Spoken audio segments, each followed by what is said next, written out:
Hey there, neighbors and naysayers. Saturday, April 13th, 2024. It's turnout day. Figured I better take a video to record the end of bale grazing since I took one to start.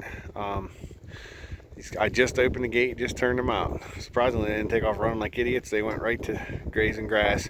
They're out of hay, so that's part of the reason. I'll show you where we're at. So this is, you see the fence right there. This is where they were.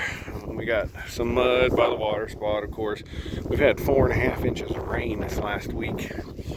Had major flooding in places, not here, of course, but the river has crested. I think it crested around 46 feet, which is 10 feet above flood stage. And they say it's going to crest again this week sometime and flood again. So we've had, I think we're currently under a flood watch, although I don't think it got that bad. I've been down near the creeks today and nothing's really all that terrible. What I would call overgrazed, although hell, there's pastures around here that look like this year round, so I guess it ain't so bad. I apologize, the wind is really going to get me today. This is where they were one time ago.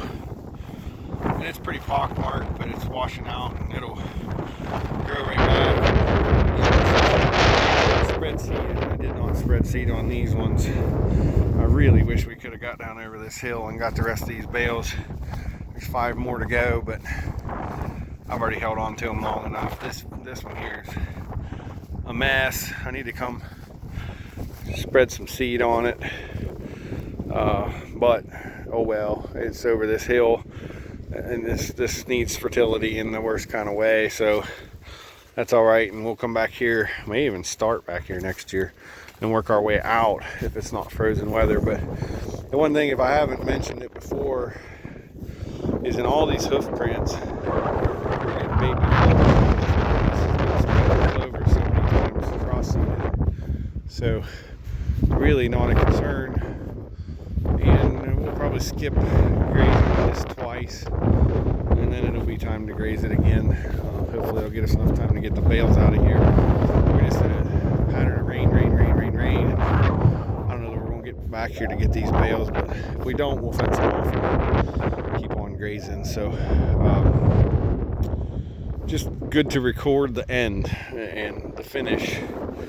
I say this all the time. I'm happy when hay feeding season gets here because it's less moves for me, less work for me. But then about midwinter I miss it, and then when we start grazing again, then I kind of dread it because it's lots of fences.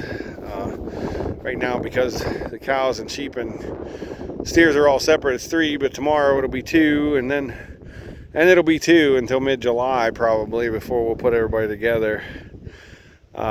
Because we'll be lambing here in May and then calving in June, and so we try to keep everybody separate for that. And it's the tall grass that keeps us from doing that. I got some ideas to alleviate that. I need to work on them. If we could put everybody together all the time, it'd make life a whole lot easier. But anyway, end the bale grazing.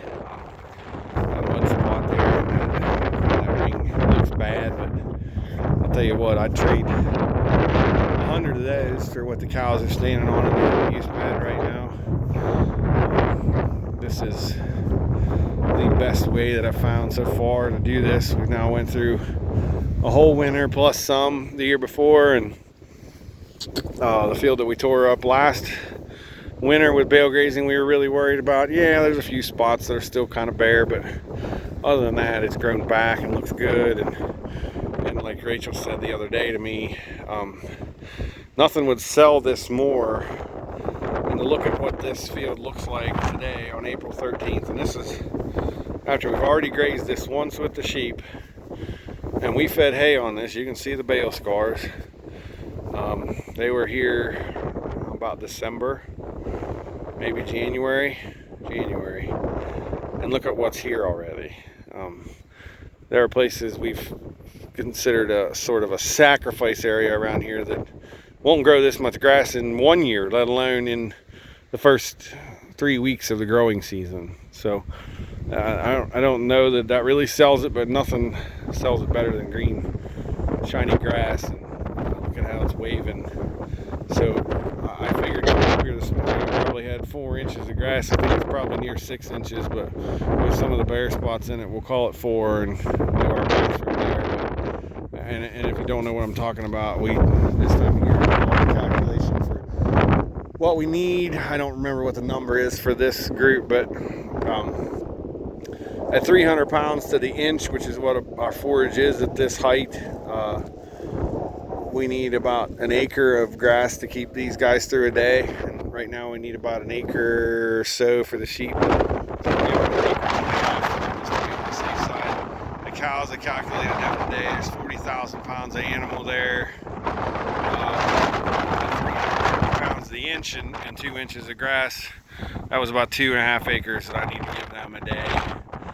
If you don't know what I'm doing, I guess it's hard to explain, but a cow eats 3% of their body weight a day in dry matter, plus wastes another 25% on top of that, so it's roughly 4% of their body weight a day. The grass weighs 300 pounds the inch in dry matter, so that's 600 pounds the acre I have right now.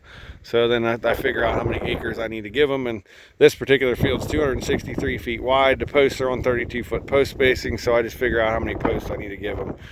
Now this one's, I just kind of gave them a piece because tomorrow everybody comes together and I got to have this kind of split up funny to get them all in, but that's how we figure it this time of year. And then once we get into taller grass, once we get above 8 inches, then it just becomes a grazer's eye more than anything else. Okay, well, we gave them an acre today and we came back, they had more left, so let's narrow that down by 1 post. And not every field is like this where the posts tell me what they are, but for the most part they are. The contour strips were 80 foot wide, so we put 2 of them together. We got 160 foot in the field, and I just can narrow it down based on feet from there. And we do that all the way through the tall grass season, keep getting narrower and narrower and narrower, and then when we come back in the fall, we start doing math again a little bit, not much, because typically we got 11, 12, 14 inches of forage.